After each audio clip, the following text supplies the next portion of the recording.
Salam Bapak Ibu Saudara dan Saudari, umat yang saya kasihi, pendengar Sabda Saban Hari yang dikasihi oleh Tuhan. Kita kembali berjumpa dalam renungan Sabda Saban Hari, edisi hari Minggu tanggal 10 Oktober 2021. Bacaan-bacaan yang akan kita dengarkan pada hari Minggu ini diambil dari Kitab Kebijaksanaan bab 7 ayat 7 sampai dengan 11. Bacaan kedua dari surat kepada orang Ibrani bab 4 ayat 12 sampai dengan 13, dan bacaan Injil diambil dari Injil Markus bab 10 ayat 17 sampai dengan 27. Mari saudara dan saudari yang saya kasih, kita siapkan hati dan diri untuk mendengarkan bacaan Injil. Inilah Injil suci menurut Markus bab 10 ayat 17 sampai dengan 27. Pada suatu hari Yesus berangkat meneruskan perjalanannya. Maka datanglah seorang berlari-lari mendapatkan dia, dan sambil berlutut di hadapannya ia berkata, "Guru yang baik, apa yang harus kuperbuat untuk memperoleh hidup yang kekal?" Jawab Yesus kepadanya, "Mengapa kau katakan aku baik? Tidak seorang pun yang baik selain Allah. Engkau tentu mengetahui segala perintah Allah. Jangan membunuh, jangan berzina, jangan mencuri, jangan mengucapkan saksi dusta, dan jangan mengurangi hak orang. Hormatilah ayah dan ibumu." Kata orang itu kepada Yesus, "Guru, semuanya itu telah kuturuti sejak masa muda." Tetapi Yesus memandang dia dan menaruh kasih kepadanya, lalu berkata kepadanya, "Hanya satu lagi kekurangan. Pergilah, juallah apa yang kau miliki dan berikanlah itu kepada orang-orang miskin. Maka engkau akan beroleh harta di sorga. Kemudian datanglah kemari dan ikutlah aku." Mendengar perkataan Yesus, orang itu menjadi kecewa lalu pergi dengan sedih, sebab banyaklah hartanya.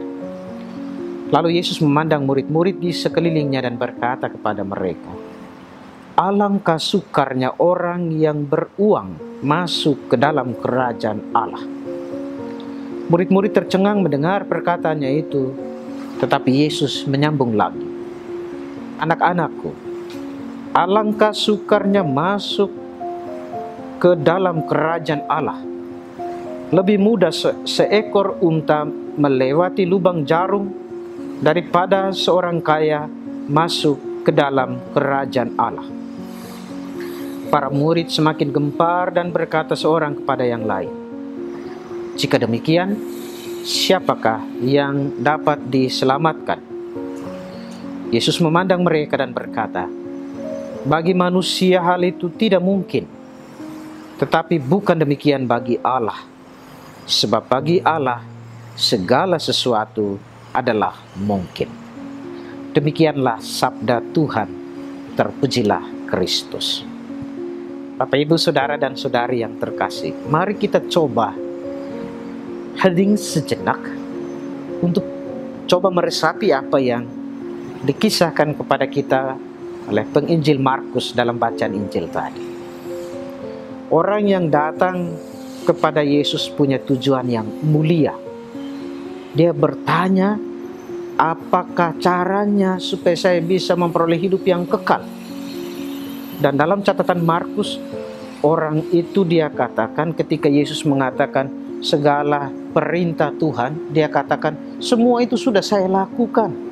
Bahkan saya mulai sejak saya masih muda." Maka jelas orang itu sudah tua. Boleh kita sebut seperti itu. Perjuangan hidupnya tentu mulia. Dia mau mengejar kehidupan mulia, kehidupan yang kekal. Dia orang yang boleh saya sebut orang yang beriman. Maka dia mencari jalan, bahkan menjumpai Yesus untuk bertanya cara yang paling baik supaya dia bisa mendapatkan kehidupan yang kekal. Tetapi hal yang menarik, Bapak, Ibu, Saudara dan Saudari, ada satu hal yang tidak dia lakukan. Karena apa? Karena dia punya kekayaan yang luar biasa, dia cukup sulit untuk menjual apa yang dimiliki dan dibagikan kepada orang lain. Sehingga lalu kemudian apa yang dikatakan oleh Yesus? Kamu tidak layak memperoleh itu. Nah, dia katakan juga kepada para murid, lebih baik seekor unta masuk ke dalam lubang jarum daripada seorang kaya masuk ke dalam kerajaan sorga.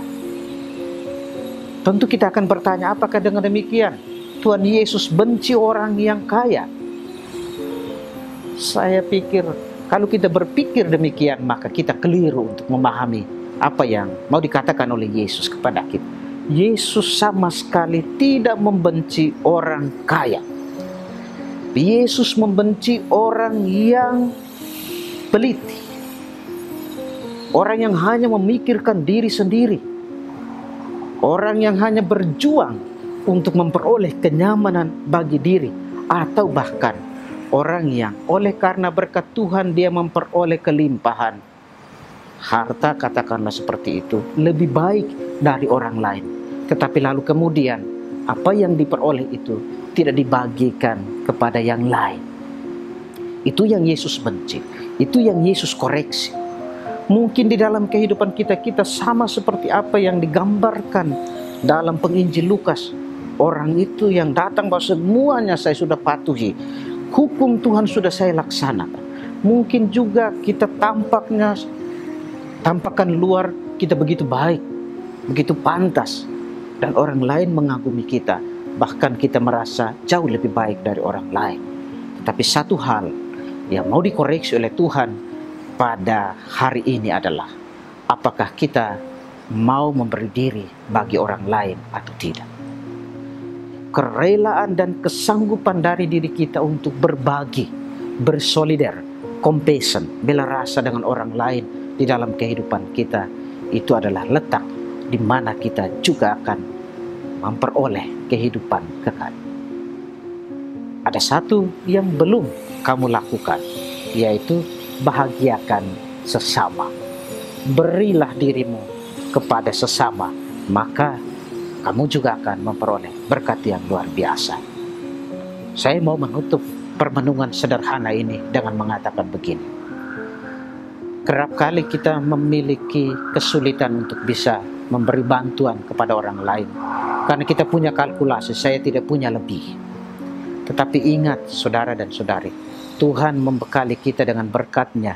Kita memiliki tenaga, pikiran, ide-ide yang baik, memberi diri, terutama kepada sesama yang membutuhkan. Dalam situasi sulit ini, kita bisa melakukan apapun kepada sesama. Dan di sana, kita akan menemukan kebahagiaan.